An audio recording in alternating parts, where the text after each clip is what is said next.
ಅಲ್ಪ ಅವ್ರು ಮಾಡಲಿ, ನಮ್ದೇನು ತಕರಾರು ಇಲ್ಲ. ನಾವು ನಮಗೂ ಅವ್ರಿಗೂ ವ್ಯತ್ಯಾಸ ಏನು ಅಂತಂದರೆ, ನಾವು ಸೋಷಿಯೋ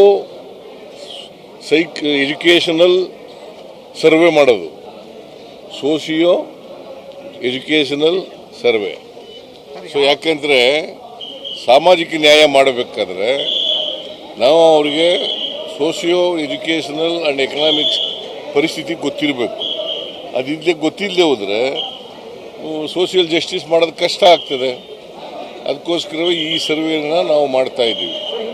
ಜಾರಿಯಾಗಿತ್ತಂದ್ರೆ ಹಿಂದುಳಿದ ವರ್ಗಕ್ಕೆ ಹೆಚ್ಚಿನ ಶಕ್ತಿ ಬರ್ತಾ ಇತ್ತು, ಪ್ರಬಲ ವರ್ಗದ ಶಾಸಕರಿಂದ ಇದನ್ನ ತಡೆ ಹಿಡಿಯಲಾಯಿತು ಅನ್ನೋದು. ಪ್ರಬಲ ದುರ್ಬಲ ಅಂತಲ್ಲ, ದುರ್ಬಲರು ಆಕ್ಷೇಪಣೆ ವ್ಯಕ್ತ ಮಾಡಿದ್ದಾರೆ, ಪ್ರಬಲರು ಆಕ್ಷೇಪಣೆ ವ್ಯಕ್ತ ಮಾಡಿದ್ದಾರೆ. ಅದರಿಂದ ಮತ್ತೆ ಅದು ಎಲ್ಲಕ್ಕಿಂತ ಭಾಳ ಮುಖ್ಯವಾಗಿ 10 ವರ್ಷ ಆಗ್ಬಿಟ್ಟಿದೆ. Section 11 of the backward class act ಪ್ರಕಾರ, ಸೆಕ್ಷನ್ 11 ಕ್ಲಾಸ್ 1 ಅದರ ಪ್ರಕಾರ 10 ವರ್ಷ ಆಗಿದ್ದರೆ ಹೊಸ ವರದಿ ತರಿಸ್ಕೋಬೇಕು ಅಂತ ಇದೆ. ಅದಕ್ಕೋಸ್ಕರ ಮಾಡಿದ್ದೀವಿ.